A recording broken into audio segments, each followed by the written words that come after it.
اس ملک کی تاریخ آپ پڑھ کر دیکھیے، اللہ کا فضل و کرم ہے، جس قدر مضبوط اور پائیدار کام کتاب و سنت کی دعوت کے لیے، اللہ کی کتاب نبی کی حدیث سے جوڑنے کے لیے اہل حدیث حضرات کی طرف سے ہوا ہے، دوسرے مکاتب فکر کی طرف سے ایسا کام نہیں ہوا ہے۔ یہ ذمہ داری کے ساتھ آپ کے سامنے بات کہہ رہا ہوں، آپ کے سامنے یہ بات میں کہہ رہا ہوں کہ کتاب و سنت سے جوڑنے کے لیے جو کام اہل حدیثوں نے کیا، اس قسم کا کام کہیں اور نہیں۔ میں آپ کو بتانا چاہوں گا، بڑے واقعات اس ملک کی تاریخ کے اندر بھی ہیں۔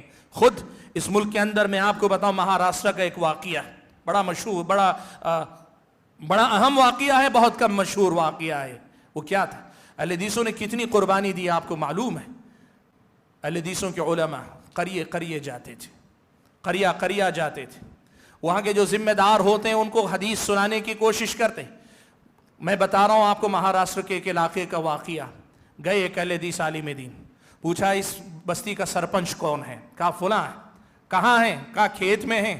گئے، جا کر دیکھا تو کھیت میں ہل چلا رہے ہیں۔ انہوں نے کہا میں حدیث رسول بخاری پڑھ کے سنانا چاہتا ہوں۔ کہا میرے پاس وقت نہیں ہے، جائیے آپ یہاں سے۔ بیٹھے رہے، انتظار کرتے رہے، ہل چلا کر واپس لوٹ کر آئے۔ کہا اب سن لیجئے۔ کہا تھک گیا ہوں، اب نہیں سن سکتا، مجھے ہل جوتنا ہے۔ سوچتے رہے کیا کروں، سرپنچ سنے گا، عوام سنے گی، اور سرپنچ ہی سننے کے لیے تیار نہیں تھا، عوام کیا کرے گی، سنانا ہے۔ دیکھا وہ جب ٹریکٹر چلاتا تھا نا تو ریڈیو اپنا لگا لیتا تھا جس پر وہ جو ہے چلتا تھا۔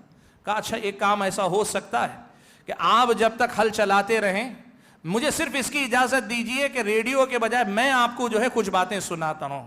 کہا آپ کے کام میں کوئی ڈسٹرب نہیں ہوگا، آپ چلتے رہیے۔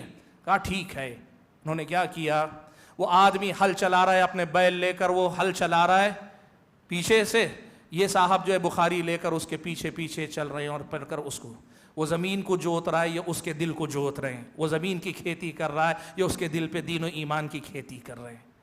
اللہ کے بندو، پورا دن صبح سے شام تک وہ گھوم رہا ہے، گھوم کے کھیتی کر رہا ہے، اور یہ حدیث رسول لے کے سنا رہے ہیں کہ اس بندے کو حدیث رسول کا پیغام پہنچ جائے۔ ایک دن گزرا، اس کو شرم آئی، کہا کوئی آدمی اللہ کے رسول کی بات سنانے کے لیے اتنا میرے پیچھے پڑا ہے، میرے لیے لائق نہیں کہ میں اسے کہوں۔ کہا آئیے بیٹھیے، میں سنوں گا اب آپ سے۔ بیٹھ کر اطمینان سے سنایا۔ اللہ کا فضل و کرم، اللہ تعالیٰ نے، سنانے والے کا اخلاص ہے اور سننے والے کے دل میں بھی اخلاص ہے، اللہ تعالیٰ نے اس کے دل کو بدل دیا۔ اس سرپنچ نے پھر کہا مولانا آج کے بعد آپ کو میں پوری بستی میں اللہ تعالیٰ کا دین کا پیغام پہنچانے کے لیے، مدد دینے کے لیے تیار ہوں۔ میرے بھائیوں، اہل حدیثوں نے ایسے زمین پہ اتر کر وہ پائیدار کام کیا ہے۔